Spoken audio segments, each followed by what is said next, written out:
People often hear one phrase in health conversations over and over again: treat the root cause. It sounds obvious, and yet most people never stop to ask a difficult question. What exactly counts as a symptom, and what counts as a cause? Because in real life, the line between them isn't always clear. When something feels wrong, people naturally focus on what they can see: low energy, poor sleep, blood sugar changes, weight changes, headaches, digestive discomfort, brain fog. Those experiences feel immediate, they demand attention, and because they're visible, they often become the target. Reduce the symptom, silence the signal, move on. Sometimes that approach makes complete sense. Symptoms matter. They affect quality of life. They influence daily decisions. And relieving symptoms can be meaningful. But there's another question underneath. Why did the symptom appear in the first place? That's where things become more complicated. Because causes are rarely as visible as symptoms. Imagine a warning light appearing on a dashboard.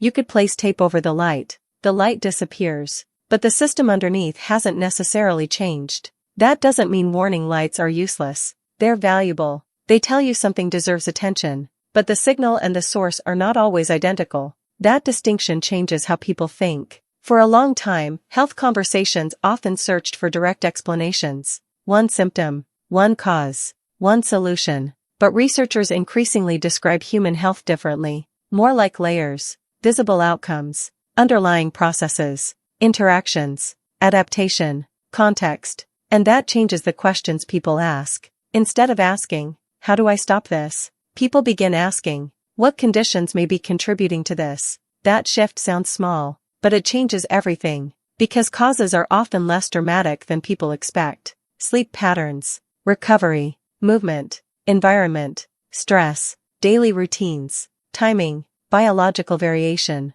None of these always create immediate symptoms, but over time, they influence how systems behave. That's why treating symptoms and addressing causes don't have to compete. They can serve different roles. Treating symptoms often creates relief. Addressing causes aims to improve conditions. Both can matter, but confusing one for the other creates frustration. Because sometimes people expect symptom relief to automatically resolve deeper patterns. And sometimes people chase deeper explanations while ignoring symptoms that deserve attention. Neither extreme usually creates clarity. Another reason this becomes confusing is timing. Symptoms can appear quickly. Causes often build slowly. People notice the headache, not the weeks of disrupted sleep. People notice unstable energy, not the accumulation of stress. People notice changing appetite, not the pattern of recovery. That delay makes causes harder to recognize. And humans naturally trust what feels immediate. That's normal. But systems rarely operate only in the moment. Think of a tree. The leaves are visible,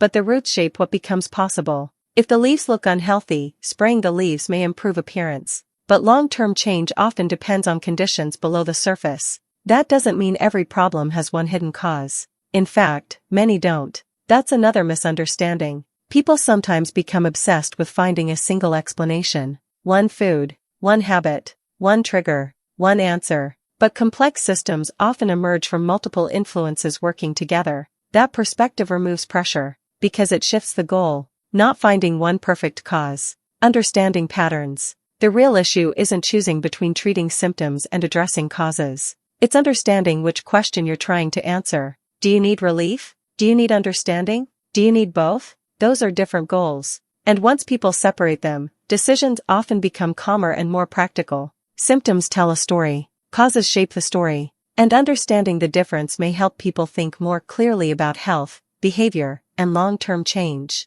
If you want a structured breakdown with practical examples on understanding patterns, regulation, and long-term health decisions, there's a step-by-step framework in the description. And if you enjoy calm, educational conversations that explore how systems actually work, subscribe and I'll see you in the next one.